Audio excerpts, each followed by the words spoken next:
Why would I use coding with this lesson in search of pi? What advantages does it offer to students? Well, in the last video, I talked about how regular polygons can be used to help students understand circles, the relationship between circumference and diameter.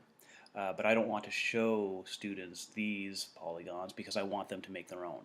I want them to be at the computer exploring and making the polygons so that they'll be more active-minded and have greater agency over their own learning, and students learn best in those conditions. The learning is deeper.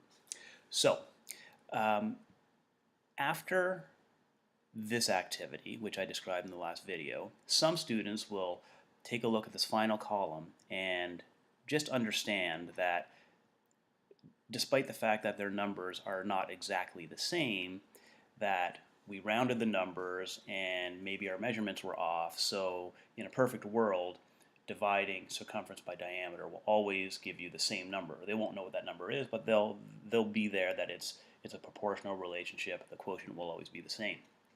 But not all students will see that. They'll see the numbers on the screen, and even if you tell them, oh, this is what would have happened, they won't really believe you or believe that it's true. They need to experience it, and they deserve to experience it. So let's go to the code and see how they can experience that proportional relationship. So I'm going to run this code, and it's going to ask me to select a perimeter. So I'm going to start off at the high end, 600, and I'm going to build an octagon, 8 sides. There we go. It builds it. It draws the diagonal that splits the shape in half, and it automatically divides the perimeter by the length of that diagonal, and I get this as 3.06 and so forth. Now, instead of making a different polygon, I'm going to restart, and I'm going to choose a different perimeter this time. I'm going to make a small one, 100. And I'm going to stick with the same shape.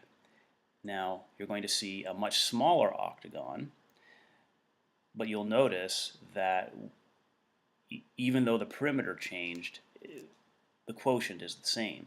So this tells us that the relationship is proportional. Okay, and if I just do it one more time, I'll go 300 this time. I'll make an octagon, different size shape, but the quotient of perimeter versus that diagonal is the same. So students can do this with any number of perimeters, and then they can switch and try it out with different size triangles, different size squares, different size decagons, whatever.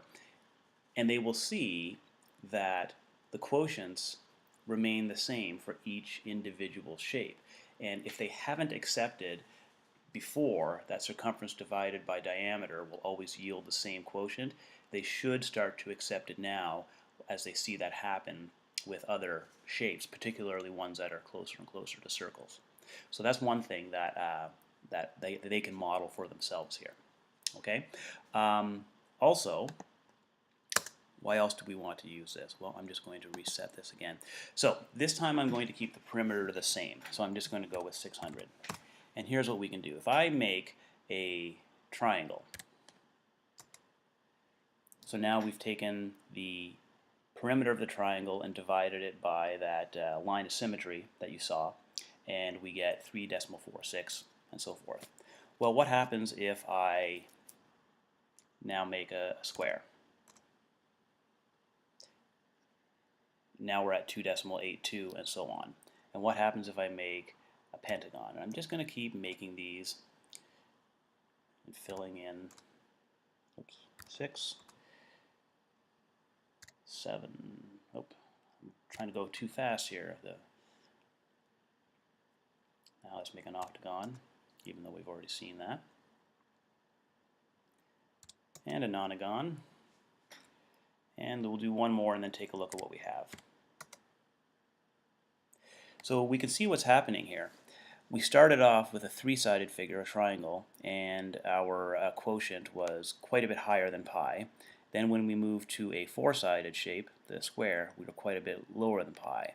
But as this list progresses, we keep on jumping over pi higher, lower, but you can see that we are converging on pi. Okay, and so eventually, if we let's just skip ahead here to what happens if I go say, okay, I want a 25-sided shape.